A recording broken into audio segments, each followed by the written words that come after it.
Is public speaking feedback overrated?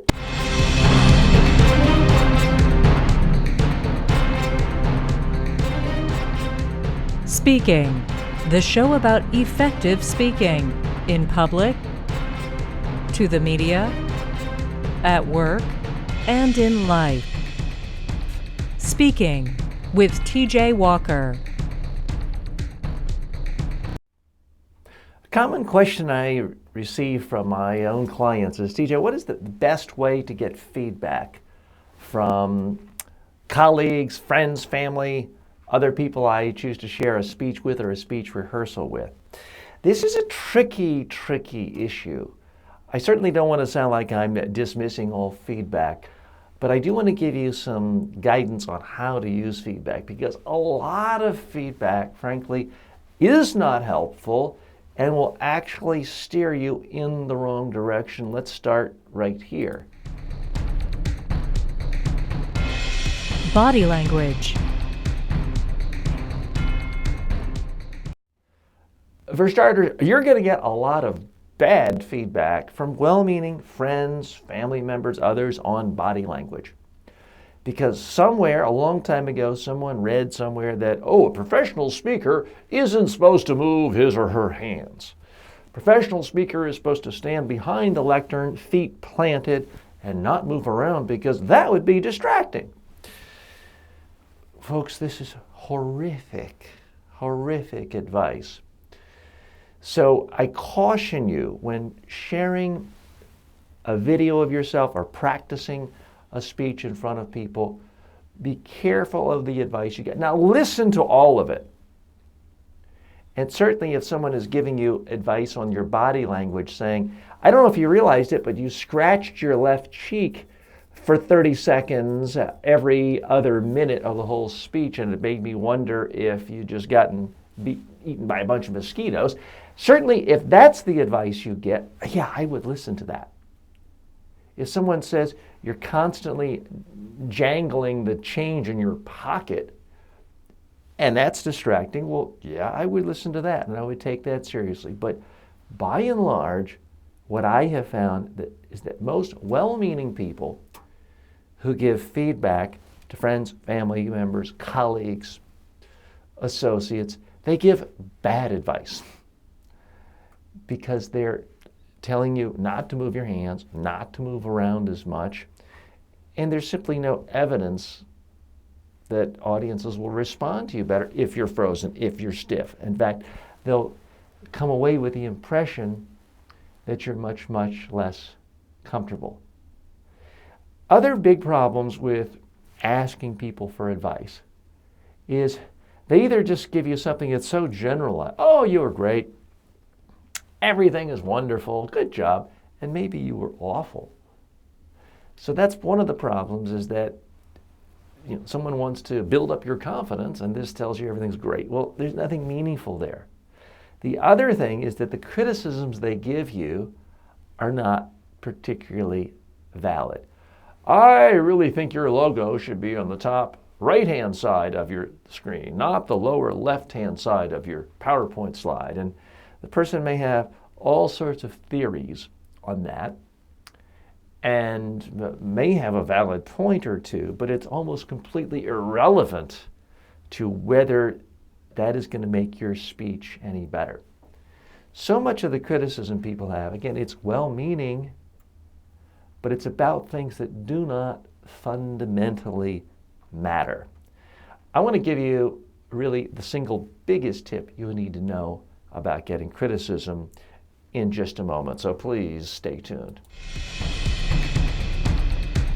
For a free, no obligation online public speaking or media training course, go to MediaTrainingWorldwide.com and start learning today.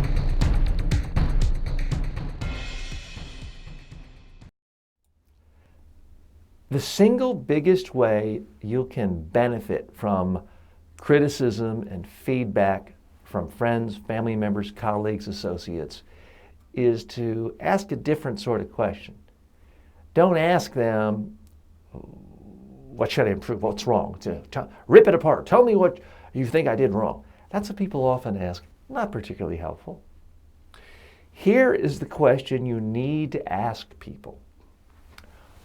What do you remember of the messages of my speech? Ask them that. If you're using slides, ask them what slides they remember and what messages they take away from that. Those are really the two most important questions you can ask someone who has volunteered or you've convinced them to give you feedback. Because ultimately, if someone is telling you, oh, I didn't like the way you walked around stage, but they remember all the messages that were important to you, and they remembered your slides, and they remembered the most important facts and the takeaway and what you wanted them to do, then you should be on cloud nine. You should be so happy. That is an A+ success rate. That puts you, believe me, in the top 1% of speakers if people can do that. If they can throw back in your face what your messages were, that means you communicated. That's actually a rare thing to happen. Now, here's what I find happens most of the time. You give your standard business presentation or government or UN presentation, and you ask a colleague to give you feedback. Perhaps you're practicing just the two of you at lunchtime in an empty conference room. You give them your whole presentation. You ask them for feedback. And let's say you ask them what I asked you to. Tell me, Bill, what do you remember about my presentation? Well, TJ, you come across very comfortable, confident. You clearly know what you're talking about, and I feel good about you. Now, if that's what Bill says about my speech, what do I think about that? At first glance, it's all complimentary. That's great, wonderful. That's certainly the impression I wanted to leave. But let's dig a little deeper. If that's all he can tell me about my speech, that means my speech was a complete, utter failure. It means I didn't communicate anything. If Bill can't tell me exactly what my messages were and exactly what my what I wanted to get back from him, specific facts, specific messages, numbers, data points, action items. If he can't tell me exactly what I was trying to get across, well, then I didn't communicate. Because here's the thing. People, friends, family members, colleagues who are giving us feedback on our speech could lie to us. They could tell us, oh, you were great, you were really comfortable, even if they thought we were awful and boring. They could lie to us, not out of some sense of trying to con us into anything, but they just want to spare our feelings. But they really can't lie to us when it comes to remembering something if we said it in a boring, unmemorable way. If they don't remember it, they can't lie and say they did remember it. If we ask them an open-ended question of what do you remember from this speech? The best way to really leverage the comments, the feedback from friends, family members, colleagues, as you're preparing your speech, or even if you're giving it in the audience afterwards and asking them, is to find out what did they remember. I place that as the highest value. They may say, well, I really disliked the way you raised your hands too high. I really don't care about that. That is such a minor, irrelevant thing. I didn't think your suit was flattering today. I'll listen to all that. But let's not lose sight of the fundamental goal of giving a presentation. Your goal is to get ideas from inside your head, inside the head of your audience members, so they understand the idea and they remember the idea so that they can, in fact, act upon the ideas and do what you want. Everything, and I mean everything, should be subservient to that. So if I'm giving a speech and someone remembers that I'm telling them, if you're giving a speech, you've got to narrow your message down to a handful of ideas. You've got to illustrate each one with a story. You've got to practice on video till you love your speech. If they remember that, and maybe they think I'm rude or condescending, or they don't like my hair, I frankly don't care. If they actually remember those ideas, it's a much better chance they can act on them. So I want to hear from you. That's really what comes up next. Your questions. I want to hear from you, your questions about this. What other questions do you have about getting feedback from friends, family members, colleagues? And I have a question for you. What has been the most helpful feedback you've ever gotten from someone either watching a rehearsal from you or watching your actual speech? I want to know exactly what it was. I also want to, the second question, I don't typically ask you a second, what's some of the worst feedback you got? Was it something that said, oh, you're looking a lot fatter these days? Is it something that just knocked you upside the head and just pulled all the confidence right out of you? I'd like to know what that is too. So please let me know. As always, you can send your questions and your thoughts and your responses to these directly to me, info@mediatrainingworldwide.com. You can post them on Twitter, @TJ Walker is my handle there. You can post it on Facebook, YouTube, any of the social media outlets where we are. I do want to know your response to those two questions. What's the best feedback you ever got from someone? And also, what was the worst feedback? I'd like to hear from you. Don't forget, any other questions you have, please send those to me and we'll address these in future issues. This show is a little bit different from most of the other public speaking podcasts and video programs you see on YouTube for a couple of reasons. Number one, it's exclusively devoted to answering your questions about public speaking, media training, presentation training, crisis communications. Really, any time you have to speak to someone, how do you do that more effectively? So we answer every one of your questions. The second area where we're different is we're here for you every single day. Now, you don't have to listen or watch every single day, but I'm here for you, which means we have the time to really go deep and to include you. So it's not like a once-a-week show where only 2 questions get answered and the chances of you ever getting a question answered are slim to nil. For right now, until I tell you otherwise, we'll answer every single question unless it's a question we just dealt with in the last week. And I would say shame on you for not listening or paying attention. I don't expect you to listen or to watch every single show.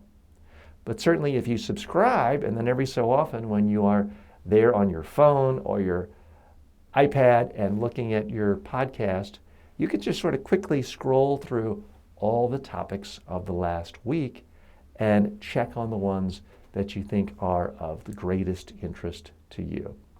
So thanks again. By the way, this is coming to you for the most part commercial free, but here is an ad I'd like you to pay attention to. Speaking is brought to you by Media Training Worldwide. For all of your media training and public speaking training needs, go to mediatrainingworldwide.com.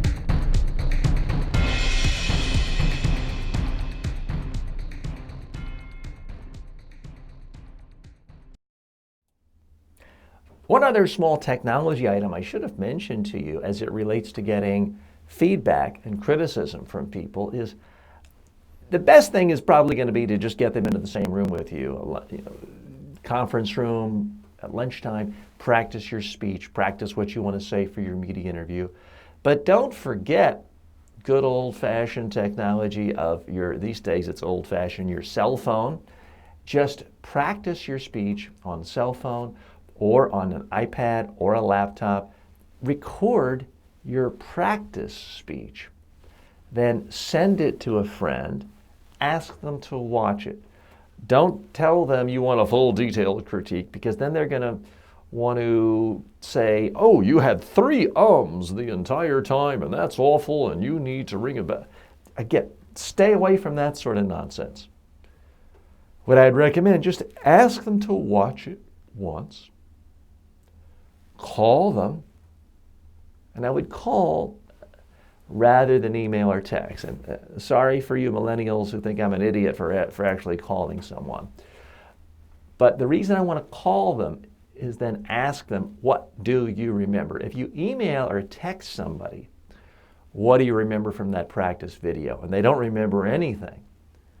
Then in an attempt to help you or be nice or build you up, they might go back and watch the video again, take notes and put it in there. Well, that's an unfair advantage for you because your audience, your public speaking audience in real life, isn't going to rewind the video and go back and take notes.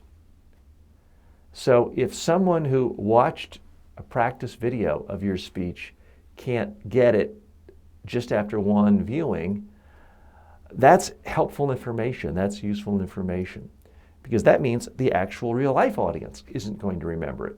So please remember, the video practice isn't just for you, it's also an excellent tool for getting more feedback from family, friends, colleagues. And a note about family, I should have mentioned this earlier. In general, I would use family as a last resort. Now, some of you have family members, spouses that are close advisors to you, and you truly value their response. But be careful, because too often other issues get involved. You know, a spouse could say, well, what'd you wear that tie for, TJ? That's ugly. And then I say, well, what do you mean? You gave me that tie. I told you I never liked it. But it can be too personal. It can be too close. So I recommend a professional colleague, someone whose mindset is similar to the audience you're facing, and there's at least a little bit of distance between you as opposed to a close family member. But if you have a close family member who you value their advice, by all means, listen to them. But I want to caution you, great advice when it comes to speaking is not the person who can rip you apart the most and tell you you had 7 ums and you licked your lips once. The best advice is going to come from people who tell you what was most memorable. That is our goal first and foremost. Please don't forget. I'm TJ Walker. As always, may all of your presentations in life be a huge success. Speaking with TJ Walker is the #1 rated daily streaming TV and radio show devoted to all aspects of speaking and communication. If you received value from this show, then please subscribe to it at MediaTrainingWorldwide.com. Please review the show, leave comments, and share it with your friends and colleagues today.